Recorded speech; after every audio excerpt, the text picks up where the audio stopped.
নিপা দেবী ও সুমন্তবাবুর একটিমাত্র পুত্র রোহন। ছোটবেলা থেকে সোনার চামচ মুখে দিয়ে জন্মানো রোহন পরিবারের অত্যন্ত আদরের ছেলে। মা নিপা দেবী নিজের অস্তিত্ব ভুলে সবসময় ছেলের পেছনে পড়ে থাকে। ছেলের পুষ্টিকর খাওয়া দাওয়া, স্কুল, কোচিং, ক্রিকেট, সাঁতার, আঁকা সবেতেই ছেলেকে এগিয়ে দিয়েছে। আবাসনের সবাই দেখত রোহনের পেছনে পেছনে ছায়ার মতো সব সময় চলছে তার মা। এর ফলে ছোট থেকেই মা ছেলের মধ্যে দারুণ বন্ধুত্ব। রন অবশ্য মাকে নিরাশ করেনি। ছোট থেকে সে দারুণ মেধাবী। পড়াশোনা, ছবি আঁকা, খেলাধুলা সবেতেই সে তুখোড়। অনেক অনেক প্রাইজ নিয়ে এসেছে। ছেলেকে নিয়ে নিপা দেবীর অহংকার আরও বেড়েছে। আবাসনের প্রতিবেশীরা, বন্ধুবান্ধব সবাই এক বাক্যে স্বীকার করে রোহনের এত উন্নতির পিছনে, সাফল্যের পিছনে ওর মায়ের ভূমিকা অনেকখানি। পুত্রের গৌরবে মায়ের বুক ফুলে ওঠে। প্রতিটি পরীক্ষায় সাফল্যের সঙ্গে কৃতকার্য হয়ে রোহন যাদবপুরে ইলেকট্রিক্যাল ইঞ্জিনিয়ারিং পড়তে ভর্তি হয়। ছেলেকে একটা নির্দিষ্ট জায়গায় ভর্তি করে স্বস্তির শ্বাস ফেলে নিপা দেবী। যাক, ছেলেটা একেবারে ইঞ্জিনিয়ার হয়ে বেরোবে। এখনো মা ছেলের বন্ধুত্বটা দারুণ। নিপা দেবী মাঝে মাঝে ছেলেকে ইয়ার্কি করে বলে, কলেজে সব করিস বাবা, তবে প্রেম টেম একটু বুঝে শুনে করিস। কারণ তুই যতই আকাশে ওড়, বৌমা তো আমি আমার পছন্দে আনবো। চিরদিন তোর জন্য আমি সব কিছু পছন্দ করে দিয়েছি, তাই এবারও আমি আমার পছন্দেই পুত্রবধূ আনব। তাই এনো মা, তবে আমাকে এখন এসব কথা বলে বিরক্ত করো না। নিজের ক্যারিয়ারটা তৈরি করতে দাও। প্রচণ্ড মেধাবী রোহন পরীক্ষায় ভালো ফল করে দেশের একটা নামকরা কোম্পানিতে চাকরি পেয়ে যায়। প্রথম পোস্টিং হায়দ্রাবাদ। ছেলে চাকরি পেতে নিপা দেবী উঠে পড়ে লাগে নিজের মন পছন্দের বৌমা আনার জন্য।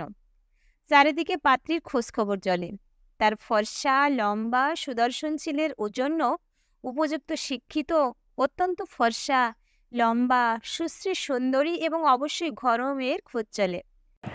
এ ব্যাপারে নিপা দেবীর বক্তব্য, আমার ছেলে তো অনেক টাকা মাইনে পায়, বৌমার চাকরি করার কি দরকার, বৌমা ঘরে থাকবে আর আমার ছেলেকে ভালোভাবে দেখাশোনা করে রাখবে। মায়ের সব কর্মকাণ্ড বিষয়ে সম্পূর্ণ অজ্ঞাত রোহন নিজের কাজের জগতে ডুবে থাকে। তার ইচ্ছে কোনো বিদেশি ইউনিভার্সিটিতে ভর্তি হয়ে আরও পড়াশোনা করার। পুজোর ছুটিতে কলকাতায় এলে রোহনকে এক গাদা পাত্রীর ছবি দেখায় নিপা দেবী। এবার একটা বড়সড় বোমা ফাটায় রোহন। মাকে ডেকে বলে, সেই উচ্চ মাধ্যমিকের সময় থেকে আমার একজনের সঙ্গে প্রেম। তোমার ভয়ে বলিনি কথাটা, পুরো ঘটনাটা চেপে রেখেছিলাম। এখন বলছি মা, বিয়ে আমি দিতিকে করব। ষষ্ঠীর দিন ওকে বাড়িতে ডেকেছি। তুমি ওকে দেখে নাও এবং কথাবার্তা বলে নাও। এই মার্চ মাসে ওকে আমি বিয়ে করব। রোহনের কথায় আকাশ থেকে পড়ে নিপা দেবী ও সুমন্তবাবু। নিমতেতো গেলার মতো মুখ হয়ে যায় নিপা দেবীর। ষষ্ঠীর দিন অদিতি আসে। তাকে দেখে পুরো ভিড়মি খায় নিপা দেবী। অদিতি পুরো মডেলদের মতো দেখতে, অত্যন্ত পাতলা, লম্বা এবং শ্যামলা গায়ের রং, কেমন যেন শক্ত শক্ত হাত পা। রোহন বলে, দিতি বরাবর স্পোর্টসে খুব ভালো, নিয়মিত শরীর চর্চা করে, এখন তো ফিটনেস ট্রেনার হিসেবে কাজ করে। বালিগঞ্জে ওদের বাড়ির নিচতলায় দিতির একটা জিম আছে। ওখানে বিভিন্ন বয়সী পুরুষ মহিলাদের জন্য দুটো আলাদা আলাদা সেকশনে ফিটনেস ট্রেনিং চলে। দিতি ওখানকার মূল ফিটনেস ট্রেনার। তারপর মায়ের দিকে তাকিয়ে হাসতে হাসতে বলে, আমার অনুরোধে দিতি আজ সালোয়ার পরে এসেছে, না হলে সবসময় জিন্স টি শার্ট পরে থাকে। তাদের বাড়ি থেকে মোটে 10 কিলোমিটার দূরে মহিলা পরিচালিত এই জিমটির নাম শুনেছে নিপা দেবী এবং সুমন্তবাবু। এখন সুমন্তবাবুর মনে পড়ে রাস্তাঘাটে এই মেয়েটিকে বুলেট নিয়ে দাপিয়ে বেড়াতে দেখেছে। এখন সেই মেয়ে তাদের বাড়ির ড্রয়িং রুমে বসে আছে। দুটো হাত দিয়ে মাথাটা চেপে ধরে নিপা দেবী। হে ভগবান, এই গুন্ডার মতো মেয়েটা হবে আমার বৌমা? এর সে আমার মরে গেলে ভালো হতো, এই দিন তাহলে দেখতে হতো না। অদিতি চলে যাওয়ার পর ছেলের বিরুদ্ধে যুদ্ধ ঘোষণা করে নিপা দেবী। আমি মরে যাব, তবু এই মেয়েকে কিছুতেই বাড়ির বউ করব না। তোর জীবনে এই মেয়েকে আমি কিছুতেই আসতে দেব না। রোহন মায়ের হাতে পায়ে ধরে বোঝায়, দিদি খুব ভালো মেয়ে মা, আর ফিটনেস ট্রেনিং ওর প্যাশন এবং প্রফেশন। তুমি প্লিজ আপত্তি করো না। নিপা দেবী অনড়। পুরো পুজোটা নিরানন্দভাবে কাটে তাদের। অদিতিও বুঝে গেছে নিপা দেবী ও সুমন্তবাবুর তাকে পছন্দ হয়নি। সে রোহনকে বোঝায়, বাবা মাকে চাপ দিও না রোহন, ওদের একটু সময় দাও। পূজার পর রোহন হায়দ্রাবাদ চলে যায়। ফোনে মাকে সে অনেক বোঝানোর চেষ্টা করে। অবুঝ নিপা দেবী ছেলের সাথে বাক্য আলাপ বন্ধ করে দেয়। সুমন্তবাবু স্ত্রীকে বোঝায়, আমাদের একটাই ছেলে নিপা, অদিতিকে মেনে নাও। মেয়েটার সম্বন্ধে আমি খোঁজ খবর নিয়েছি, মেয়েটার স্বভাব চরিত্র খুব ভালো। তাছাড়া অদিতি রোহনের পছন্দ, ছেলেটার মতামতকেও গুরুত্ব দাও। ফুঁসে ওঠে নিপা দেবী, স্বামীকে তেড়ে ওঠেন। ওটা মেয়ে, স্বাভাবিক মেয়ের সঙ্গে ওর তুলনা চলে? মেয়েরা হবে নরম, কোমল, সুন্দরী, সুশ্রী, লক্ষ্মী প্রতিমার মতো। আমার দিদির, দাদার, তোমার বৌদির বৌমাদের দেখনি?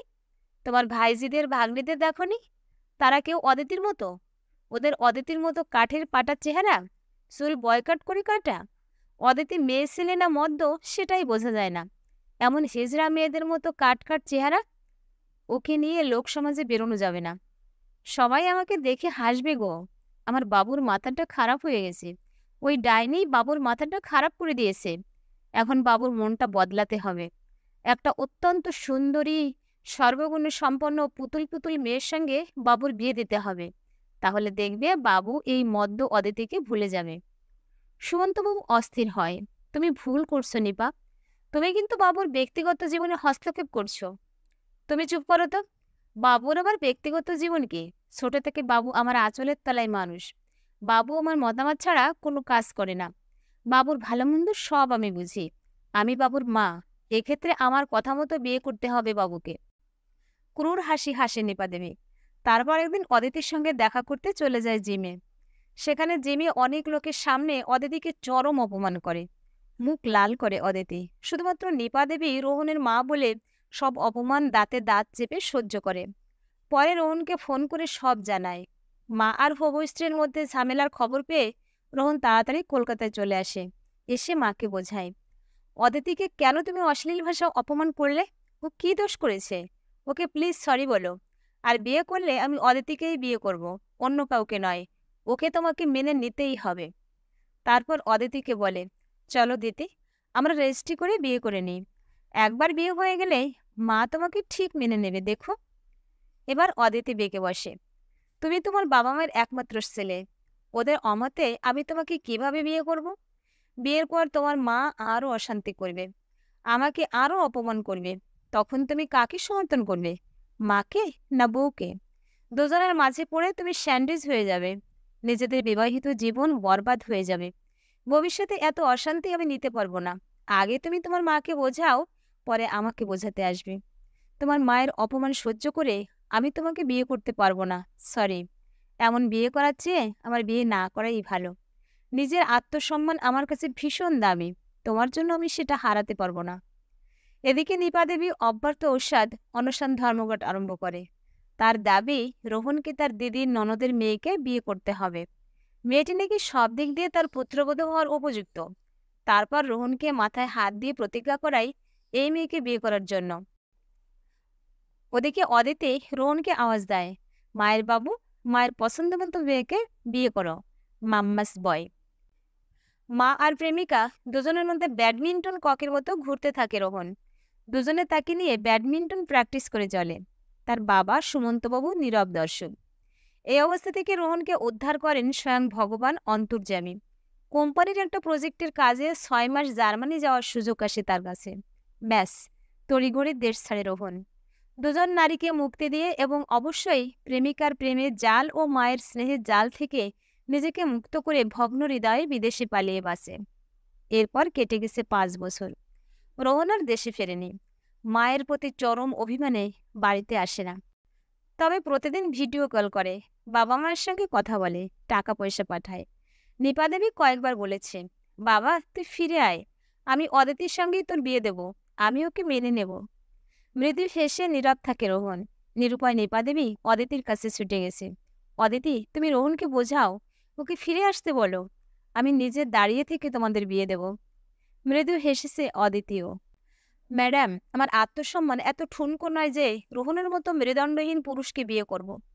সে সমস্যা থেকে দূরে বিদেশে পালিয়ে গিয়ে বেঁচেছে, ভালোই করেছে। আপনারা ভালো থাকুন। আপনাদের পছন্দের পাত্রীর সঙ্গে রোহনের বিয়ে দিন, আমার কোনো আপত্তি নেই। আমি আমার মতো অতুলনীয়া, কোনো মেয়ের সঙ্গে তুলনায় যেতে আমি রাজি নই। যে আমাকে এভাবে আমার মতো করে গ্রহণ করবে, সম্মান দেবে, তাকে আমি আমার জীবনসঙ্গী করব। তবে সেটা আর কখনোই রোহন নয়। রোহনের মতো নরম মনের ছেলে একসাথে আপনার মতো মা এবং আমার মতো বউ দুজনকে সামলাতে পারবে না। তাই এখন রোহনকে বিয়ে করার প্রশ্নই নেই। স্বামীর কাছে কেঁদে পড়েন নিপা দেবী।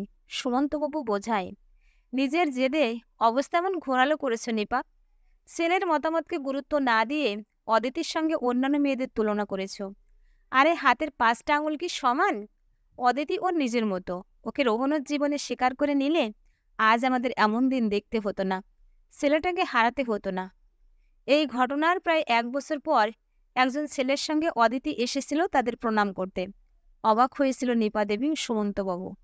মাসিমা, মেসোমশাই, এই হলো অর্ঘ্য, আমার স্বামী। অর্ঘ্য একটা কলেজে অধ্যাপনা করে। শেষ পর্যন্ত বিয়েটা আমি করেই নিলাম, তাই আপনাদের আশীর্বাদ নিতে এসেছি। কথায় কথায় অর্ঘ্য জানায়, দোকানে কেনাকাটা করতে বেরিয়ে রাস্তায় হঠাৎ অজ্ঞান হয়ে গিয়েছিল ওর মা। অদিতি নিজের বুলেটে চাপিয়ে তৎক্ষণাৎ হাসপাতালে নিয়ে যায় ওর মাকে। সেখান থেকে ওদের প্রথম পরিচয়।